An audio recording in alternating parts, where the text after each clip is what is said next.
اللہ کی تلوار آج نگاہ فلک ایک عجیب منظر دیکھ رہی تھیں۔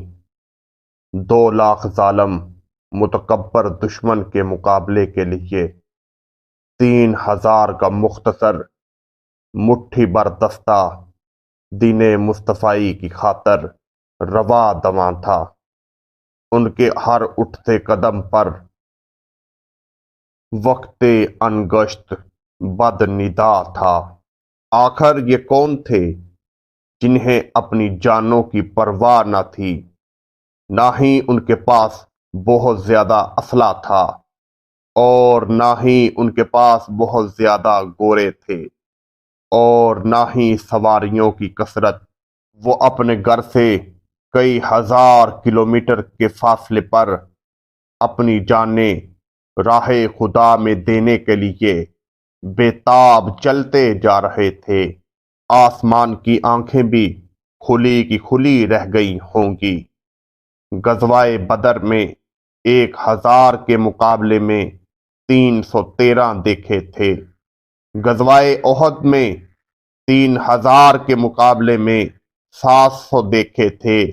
غزوہ خندق میں مدینہ طیبہ کے صرف 3,000 مجاہدین پر 10,000 کے لشکر کو حملہ آور ہوتے تو دیکھا تھا، لیکن آج تو حد ہی ہو گئی۔ ایک کے مقابلے میں 66 دشمن، اور وہ بھی اسلحے سے لیز کھڑے تھے۔ جی ہاں، جنگ موتا کا یہ منظر، جہاں رومی اور عرب عیسائیوں کے 2 لاکھ کے لشکر کے ساتھ صرف 3,000 مسلمان ٹکرا گئے تھے۔ یہ لوگ آخر اتنی دور کیوں آئے تھے؟ جی ہاں، اس کا ایک بہت بڑا سبب اور مقصد تھا۔ ہوائیوں کی امن و سلامتی کا پیغام دینے والے جناب رسول اللہ صلی اللہ علیہ وآلہ وسلم نے جب حارث بن عمیر رضی اللہ تعالی عنہ کو سفیر وقاصد بنا کر قیصر روم کے پاس ایک خط دے کر روانہ کیا، راستے میں قیصر روم کے ایک امیر شرجیل بن عمیر وغانی نے حضور نبی کریم صلی اللہ علیہ وآلہ وسلم کی اس قاصد کو روک کر پوچھا، کیا تم محمد رسول اللہ صلی اللہ علیہ وآلہ وسلم کے قاصد ہو؟ انہوں نے کہا، جی ہاں، میں محمد رسول اللہ صلی اللہ علیہ وآلہ وسلم کا قاصد ہوں۔ تو اس بدبخت نے قاصد رسول کو رسیوں سے باندھ کر نہایت بے دردی کے ساتھ شہید کر دیا۔ اس حادثہ سے اللہ کے پیارے نبی حضرت محمد صلی اللہ علیہ وآلہ وسلم کو بہت بڑا صدمہ پہنچا۔ آپ صلی اللہ علیہ وآلہ وسلم نے 3,000 مسلمانوں کا لشکر تیار فرمایا اور اپنے دستے مبارک سے سفید رنگ کا جھنڈا باندھ کر حضرت زید بن حارث رضی اللہ تعالی عنہ کے ہاتھ میں دیتے ہوئے ان کو فوج کا سپہ سالار بنا کر روانہ فرمایا اور فرما دیا تھا کہ ان کی شہادت ہو جائے تو قیادت حضرت جعفر رضی اللہ تعالی عنہ کریں گے، پھر ان کے بعد حضرت عبداللہ بن رواحہ رضی اللہ تعالی عنہ، اور ان کے بعد جسے مسلمان منتخب کریں۔ اس مٹھی بر لشکر کو رخصت کرنے کے لیے جناب رسول اللہ صلی اللہ علیہ وآلہ وسلم خود ثنیۃ الوداع تک تشریف لے گئے اور لشکر کے سپہ سالار کو حکم فرمایا کہ تم ہمارے قاصد حارث بن عمیر رضی اللہ تعالی عنہ کی شہادت گاہ میں جاؤ۔ پہلے وہاں کے کفار کو دین اسلام کی دعوت دینا، اگر وہ لوگ اسلام قبول کرے، نہیں تو ورنہ اللہ کی مدد کو طلب کرتے ہوئے ان سے جہاد کرو۔ نبی کریم صلی اللہ علیہ وآلہ وسلم کے اس اقدام سے رہتی دنیا تک سفیر اور قاصد کے منصب کی حفاظت فرما دی۔ اللہ تعالیٰ نے نبی کریم صلی اللہ علیہ وآلہ وسلم کو ہر وصف میں کامل بنایا۔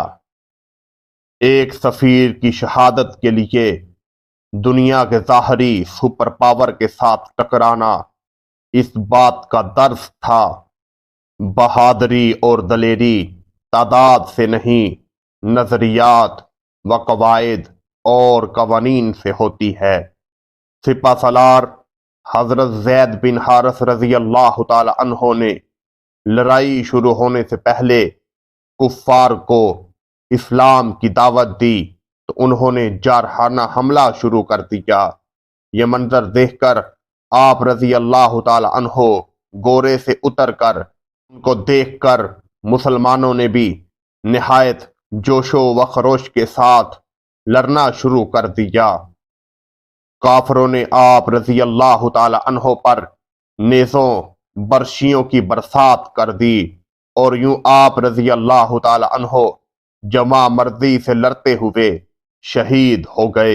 حضرت زید بن حارث رضی اللہ تعالی عنہ کی شہادت کے بعد حضرت جعفر طیار رضی اللہ تعالی عنہ نے پرچم تھاما۔ شیطان نے آپ کے دل میں موت سے نفرت اور زندہ رہنے کی محبت بڑھانے کی کوشش کی۔ آپ نے فرمایا، مومنین کے دلوں میں ایمان پختہ ہونے کا وقت تواب ہے اور تو مجھے دنیا کے لالچ دے رہا ہے۔ یہ کہہ کر دشمنوں پر ٹوٹ پڑے، پھر جذبہ شہادت سے سرشار ہو کر گورے سے نیچے اترے اور آگے بڑھ کر مرداوار مقابلہ کرنے لگے۔ ایک رومی شخص نے آگے بڑھ کر آپ کے بازو پر ایسا وار کیا کہ بازو جسم سے جدا ہو گیا۔ آپ نے ڈنڈا دوسرے ہاتھ میں لے لیا اور اس نے دوسرے بازو پر وار کر کے اسے بھی جسم سے جدا کر دیا، مگر آپ رضی اللہ تعالی عنہ نے پرچم کو نیچے نہ گرنے دیا اور اسے اپنے کٹے ہوئے بازو سے تھامے رکھا۔ کفار نے جب وار پر وار کیے تو آپ کا جسم مبارک دو حصے میں کٹ گیا۔ یوں رسول اللہ صلی اللہ علیہ وآلہ وسلم کے یہ عظیم مجاہد صرف 33 سال کی جواں عمر میں جام شہادت نوش کر گئے۔ آپ رضی اللہ تعالی عنہ کے جسم کے ایک حصے پر 80 سے زیادہ زخموں کے نشانات تھے۔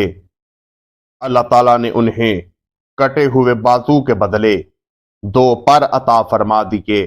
اسی وجہ سے آپ کو جعفر طیار بھی کہا جاتا ہے۔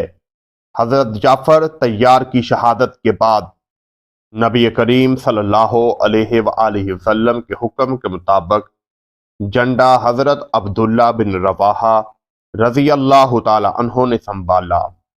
جنگ سے پہلے جب مسلمانوں کو کافروں کی اتنی زیادہ تعداد کا علم ہوا، آپ نے فرمایا، اے لوگو، تم شہید ہونے کے لیے نکلے ہو، ہم دشمن کی کثرت اور طاقت دیکھ کر جنگ نہیں لڑتے، ہم اس دین کی خاطر لڑتے ہوئے جس کے سبب اللہ تعالیٰ نے ہمیں عزت عطا فرمائی۔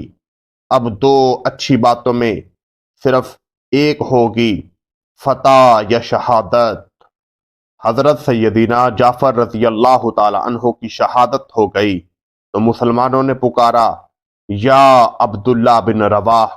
اس وقت آپ لشکر کے دوسری جانب تھے اور 3 دن کے بھوکے تھے۔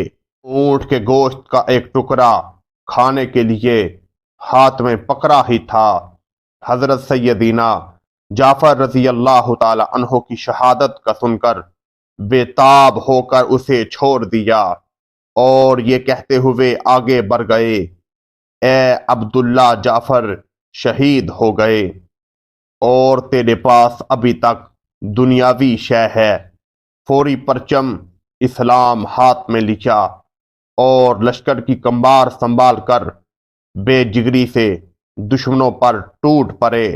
لڑتے لڑتے انگلی کٹ گئی، پھر فرمایا، ابھی صرف انگلی کٹی ہے، یہ کوئی بڑا کارنامہ نہیں۔ اے نفس، آگے بڑھ، ورنہ موت کا فیصلہ تجھے قتل کر ڈالے گا اور تجھے ضرور موت دی جائے گی۔ پھر انتہائی دلیری اور جان بازی کے ساتھ لڑنے لگے۔ بالآخر زخموں سے نڈال ہو کر زمین پر گر پڑے اور جام شہادت نوش فرما گئے۔ اس کے بعد حضرت خالد بن ولید رضی اللہ تعالی عنہ نے قیادت سنبھالی اور عقل مندی سے لڑتے ہوئے کئی ہزار کافروں کو واصل جہنم کیا۔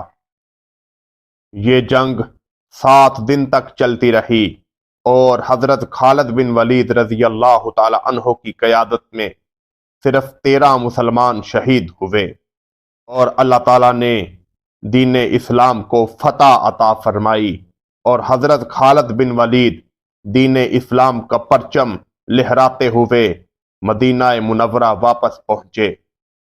اس جنگ میں حضرت خالد بن ولید کے ہاتھوں 9 تلواریں ٹوٹی تھیں، اسی لیے تو انہیں اللہ کی تلوار کہا جاتا ہے۔